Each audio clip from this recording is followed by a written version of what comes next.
दो ordinary games के बाद पाकिस्तान ने शानदार कमबैक करके तीसरा टी20 जीता, लेकिन ऐसा लग रहा था कि चौथे टी20 में वापस वो पहले टी20 तक पहुंच गए हैं। काफी इनकंसिस्टेंट परफॉर्मेंस रही है, स्पेशली टॉप ऑर्डर की। हारिस और हसन नवाज जो पहले दोनों मैच में फ्लॉप हुए, तीसरे मैच में चले और फिर आज फ्लॉप हो गए, और पाकिस्तान की पूरी बैटिंग इस तरीके से कोलैप्स की कि देवर 43 फॉर 7। अब इंटेंट के साथ बैटिंग करना, अग्रेसिव बैटिंग करना, मॉडर्न डे क्रिकेट खेलना इज फाइन, लेकिन आप इतना इनकंसिस्टेंट परफॉर्मेंस नहीं दे सकते कि किसी दिन आप 80-90 पे ऑल आउट हो रहे हो, किसी दिन 200 चेस कर रहे हो। मतलब एक सर्टेन कंसिस्टेंसी चाहिए। इस किस्म की मॉडर्न डे क्रिकेट नहीं होती है कि एक पिच पे जहां पे एक टीम 200 प्लस रन्स बना रही है और आपके 100 रन बनने भी मुश्किल हो रहे थे। 43 फॉर 7 थी पाकिस्तान, और एंड में अब्दुल समाद ने कुछ रन्स बना दिए, इरफान खान नियाजी ने थोड़ा कंट्रीब्यूट किया, तो टीम 100 तक पहुंच गई।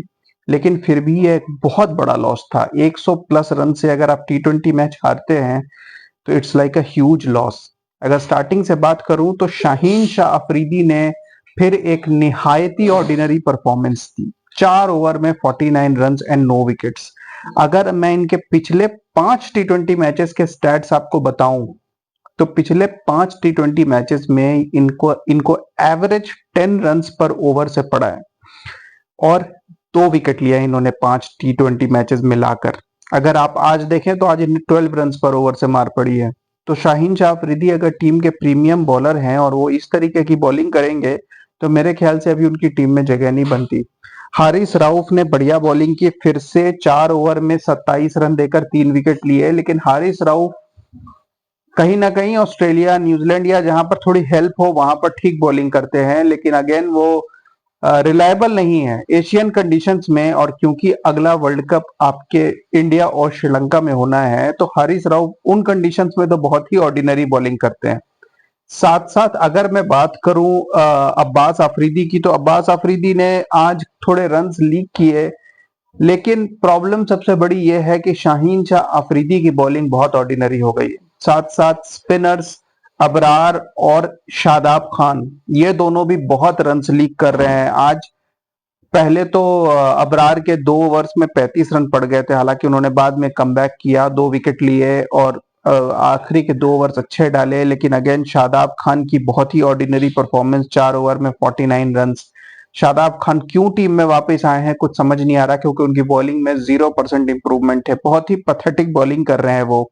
न्यूजीलैंड की तरफ से फिर से जो ओपनर्स हैं फिन एलन और टिम सिफर्ट, दोनों ने अग्रेसिव बैटिंग की। पहले 4 ओवर में 59 रन्स थे जब पहला विकेट गिरा, और उसके बाद फिन एलन ने अग्रेसिव बैटिंग की। चैपमैन आए, 2-3 बाउंड्रीज मारी। डेरिल मिचेल कुछ खास परफॉर्मेंस नहीं दे पाए। फिर से मेरे ख्याल से टी20 फॉर्मेट डेरिल मिचेल को सूट नहीं करता। डेरिल मिचेल काफी स्लो हैं, और वहां पर थोड़ी सी पाकिस्तान की कमबैक हुई थी जब फिन एलन डिसमिस हुए। उसके बाद पाकिस्तान ने अगले 3 ओवर में 10 रन देकर 3 विकेट लिए। मतलब एक समय स्कोर 10 ओवर में 134 था, और वहां से 13 ओवर्स में 149 पे 5 विकेट गिर गए थे, और फिर से लग रहा था कि शायद तीसरे टी20 की तरह पाकिस्तान न्यूजीलैंड को 200 के आसपास या मे भी उसके अंदर रोक ले। लेकिन उसके बाद माइकल ब्रेसवेल ने जबरदस्त बैटिंग की, 26 बॉलों पे 46 रन बनाए, शाहीन शाह अफरीदी को धोया, और एंड में आप कह सकते हो कि पाकिस्तान ने बहुत ज्यादा रन लीक कर दिए, 220 बन गए। हालांकि पिछली बार जिस कंफर्टेबली पाकिस्तान ने 200 चेस किया था, ये नहीं कहा जा सकता था कि 220 भी बहुत सेफ है, लेकिन हाँ इतना श्योर था कि न्यूजीलैंड ने कुछ रन एक्स्ट्रा बना लिए थे। बट जिस तरीके की परफॉर्मेंस फिर पाकिस्तान की बैटिंग ने दी है, अगर इस तरीके की इनकंसिस्टेंट परफॉर्मेंस है, वो 2-3 मैच जीत भी जाए तो टूर्नामेंट नहीं जीत सकते। एक स्टेबिलिटी जरूरी है। मतलब मॉडर्न डे क्रिकेट में आप सिर्फ ऐसे नहीं खेल सकते कि आपने जाकर सिर्फ बैट चलाना है और रन बन गए तो बन गए। एक स्टेबल फॉर्म होना चाहिए। एक दो बैट्समैन ऐसे होने चाहिए जो 10 20 30 रन जाएं, उसके बाद थोड़ी अग्रेसिव क्रिकेट खेलें। ऑफ कोर्स मतलब मैं ये नहीं कह रहा कि वो 10 20 30 रन की स्ट्राइक रेट 70 80 होनी चाहिए, लेकिन हाँ सारे बैट्समैन 200 की स्ट्राइक रेट से नहीं खेल सकते। कोई बैट्समैन 120 130 की स्ट्राइक रेट से एटलीस्ट थोड़ी देर खेल सकते हैं, वरना आप हमेशा 70 80 90 ऑल आउट। इसी सीरीज में 90 ऑल आउट हुई थी पाकिस्तान की टीम जब न्यूजीलैंड ने 10 ओवर में टोटल चेस किया था। वो भी एक बहुत कॉम्प्रिहेंसिव लॉस थी। और आज फिर 220 के जवाब में पाकिस्तान की टीम 105 पे ऑल आउट हो गई। 115 रन की लॉस भी कॉम्प्रिहेंसिव लॉस है। तो एक स्टेबिलिटी होनी चाहिए कि अगर इस तरीके से विकेट्स गिर रहे हैं तो भी 2-3 बैट्समैन ऐसे होने चाहिए जो टीम को 150 तक ले जा सकते हैं। मेरे ख्याल से सलमान आगा का रोल यहाँ पर था और शादाब खान फिर 1 रन बनाकर आउट हो गए। तो शादाब खान कर क्या रहे हैं, ना वो बैट्समैन है ना वो बॉलर है, उनकी सिलेक्शन पूरी तरीके से फ्लॉप साबित हुई है। सिर्फ टीम में इरफान खान ने 24 और अब्दुल समाद ने 44 बनाया, और अब्दुल समाद के 44 में भी आखिरी 20-30 रन तब आए जब पाकिस्तान 56 फॉर 8 थी और न्यूजीलैंड कहीं ना कहीं रिलैक्स हो चुकी थी, क्योंकि वो समझ चुके थे कि अब 220 तो चेस होने से रहे। तो एक बड़े ही रिलैक्स्ड वे में न्यूजीलैंड ये सीरीज अब कैप्चर कर चुकी है। टीम उनकी धीरे धीरे उन्होंने और वीक कर ली थी, कुछ और प्लेयर्स को रेस्ट कर दिया था, और अब 5वें टी20 में हो सकता है कि न्यूजीलैंड अपनी बहुत ही वीक, बहुत ही न्यू टीम खिलाए और पाकिस्तान के पास एक मौका है 3-2 सीरीज करने का। हालांकि ये सीरीज वन साइडेड ही रही है, लेकिन ओवरऑल ऑन पेपर 3-2 फिर भी बेहतर रिजल्ट दिखेगा।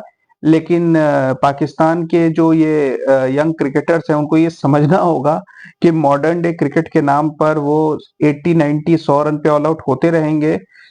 तो वो वर्ल्ड कप में भी यही सिचुएशन रहेगी कि वो 1 या 2 मैच तो जीत जाएंगे, किसी बड़ी टीम को भी अपसेट कर सकते हैं ऑन देयर डे, बट फिर वो अगेन फिर वो किसी भी टीम से हार भी सकते हैं। तो 2-3 बैट्समैन ही ऐसे होने चाहिए जो इस तरीके के रिस्क लें, और 1-2 बैट्समैन ऐसे होने चाहिए जो इनिंग्स को स्टेबलाइज कर सके।